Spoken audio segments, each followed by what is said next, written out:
خدا اسرائیل کے لوگوں سے کہہ رہا تھا کہ جب بھی ان کی روحیں یہاں مانوس روحوں کی طرح متوجہ ہوتی ہیں، ان کے ساتھ طوائف ان کی طرح وہ کام کرنے لگتے ہیں، کیونکہ ایک بار جب آپ روحانی طور پر جسم فروشی کرتے ہیں تو ایک وقت آتا ہے۔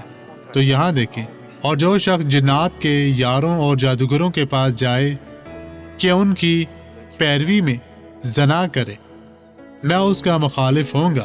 یہ احبار باب 20 آیت 6 اور 7 میں لکھا ہے، اور اسے اس کی قوم میں سے کاٹ ڈالوں گا۔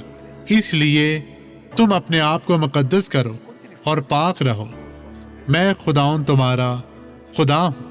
اپنے آپ کو پاک کرنا ضروری ہے۔ کہیں، خدا مجھے مقدس بنا، میں ان گندے خیالات کو اپنے دل میں نہیں رکھ سکتا، مجھے دھو ڈال۔ آئیں دعا کریں۔ باپ، ان لوگوں کو بڑی برکت دے۔ آج کے اس پاک کلام کے لیے میں تیرا شکر گزار ہوں، اس ساری برکت اور اس سارے فضل کے لیے۔ خداوند ان لوگوں کو چھو پاک صاف اور مسح کر ہر طرح کی بدی سے محفوظ رکھ۔ باپ، ان کی زندگی میں تیرا کام، تیری برکت، تیرا فضل، تیرا مسح ہمیشہ ٹھہرا رہے۔ شیطان ہمیشہ کے لیے ان کے گھرانوں سے چلا جا، کبھی بھی واپس نہ آنا، مسیح یسوع ناصری کے نام میں، اور آمین۔